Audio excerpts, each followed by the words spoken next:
ಏನೊಂದು ಕಾಂಗ್ರೆಸ್ ಸರ್ಕಾರ ಮತ್ತು ಕಾಂಗ್ರೆಸ್ ಸರ್ಕಾರದ ಆರೋಗ್ಯ ಸಚಿವರಾಗಿರುವಂಥ ಸನ್ಮಾನ್ಯ ದಿನೇಶ್ ಗುಂಡೂರಾವ್ ಅವರು ಸ್ವತಃ ಅವರೇ ಒಪ್ಕೊಂಡಿದ್ದಾರೆ 730 ಔಷಧಿ, ಕನಿಷ್ಠ 730 ಔಷಧಿ ಎಸೆನ್ಷಿಯಲ್ ಡ್ರಗ್ಸ್ ಇದನ್ನೇ ಒದಗಿಸ್ಲಿಕ್ಕಾಗಿಲ್ಲ ಅವರು. 730 ಔಷಧಿಯನ್ನು ಒದಗಿಸ್ತೀವಿ ಅಂತ ನಿರ್ಣಯ ಆಗಿರುವಂಥದ್ರಲ್ಲಿ 200 ಔಷಧಿನೂ ಕೊಡ್ತಾ ಇಲ್ಲ.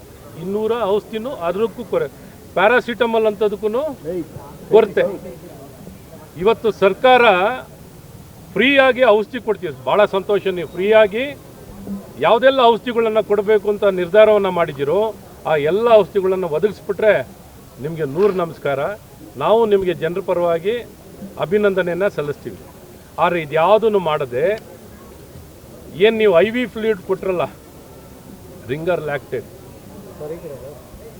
ಬಸ್ರಿಯರ್, ಬಾಣ್ತಿಯರ್ನ, ಈ ಬಾಣ್ತಿಯರ್ನ ಕೊಂದಂಥ ಕೀರ್ತಿ ಸಾವಿನ ಸರ್ಕಾರ ಆರೋಗ್ಯ ಕೊಡಿ ಅಂತ ಆಸ್ಪತ್ರೆಗೆ ಬಂದರೆ ಇವರು ಇಲ್ಲಿ ಜೀವ ತಗೊಳ್ಳುವಂಥ ಆಸ್ಪತ್ರೆ ನಿರ್ಮಾಣ ಮಾಡಿ ಇವತ್ತು ನೈತಿಕವಾಗಿ ರಾಜಕೀಯ ಪ್ರೇರಿತವಾಗಿ, ನೈತಿಕತೆ ಇಲ್ಲದೆ ರಾಜಕೀಯ ಪ್ರೇರಿತವಾಗಿ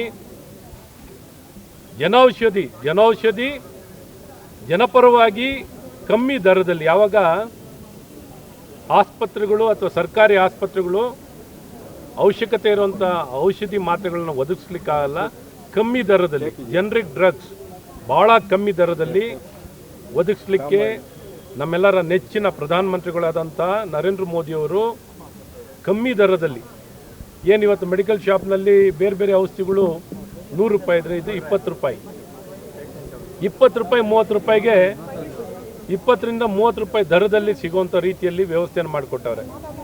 ಈ ರೀತಿ ಸರ್ಕಾರಿ ಆಸ್ಪತ್ರೆಗಳಲ್ಲಿ ಜನೌಷಧಿಯನ್ನು ಮುಚ್ಚಲಿಕ್ಕೆ ಕೊಟ್ಟಿರುವಂಥ ಈ ಕಾಂಗ್ರೆಸ್ ಸರ್ಕಾರ ಜನವಿರೋಧಿ ಆಗಿದೆ.